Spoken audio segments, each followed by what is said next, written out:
Aries, this is your forecast for August, and I could see how you just had a really, really good time there in July. And if you're listening to this early on, you're still having a very, very good time. That is due to Venus being in your fifth house of self-expression and whatnot. And some of this is going to follow into that of August too. When the sun catches up, gets into that same area of your chart, you will just feel very energized, right? Like anything is possible. So, get together with your kids. Fifth house is all about that too. It could also be a very romantic time. But now, as we go into that of August, that Venus and Mars is now aligning itself in your sixth house. That has to do with your goals. Your focus is going to be more on your day-to-day to-dos, your projects and whatnot, your work, not necessarily career, but it's more how you're working, kind of like organizing it and getting it up and running to a place where it feels efficient, okay? Sometimes we can tweak these areas, and Venus allows us once a year to get in there and reorganize and do those things, and you'll have a lot of fun with it because Mars is there too, giving you just that extra oomph and energy and focus to get it done. Now, romantically, yes, both Venus and Mars rules that too. So I could see how you're going to be focusing on your relationship. How can this improve? How can it be better? What can you bring to the table? Those kind of things. And you might see that coming to you from your partner as well. So we're loving that, Aries. The sun, though, will be going through your fifth house, and that's kind of keeping that creative streak and flow in your life that July kind of set you up for. So the sun, which is you, the essence of you, really looking at you're still wanting to have some fun, not just all work, right? So if you can take any time off, I feel this is a great time that you could do so, just to kind of revamp your own energies and get some fun in there to kick and scream in a nice way. And of course, we have the new moon in your fifth house this month. The new moon is always when we place our intentions, right? What do we want from the future down the road?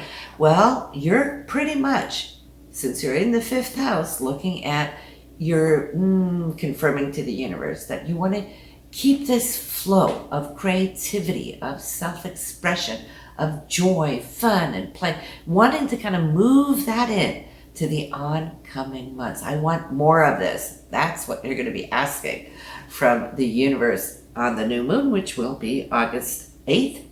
For those of you who have any planets, they're close to 16 degrees in Leo. This is where it's going to hit home the most. We love those new moons, which brings up a whole new chapter for us, right? Then we have, the outer planets. They're all retrograde, and Uranus will be joining us on the 20th.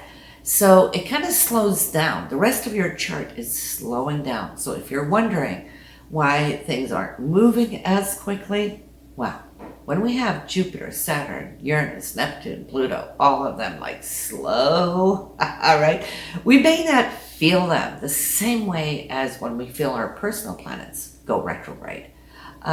Like Mercury, Venus, Mars, right? That is more our day-to-day consciousness that's here in our to-do list. But when these outer planets go retrograde, it's kind of working in the backdrop of your life.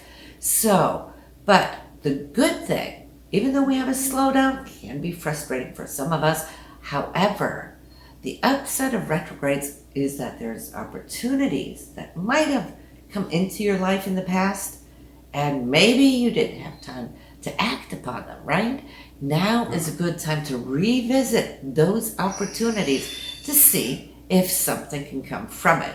Now, if so, it gives you time to kind of look at it, recheck it, maybe embed it, see what you can do. So we have to really love our retrogrades. They can do a lot of good when we learn how to roll with them.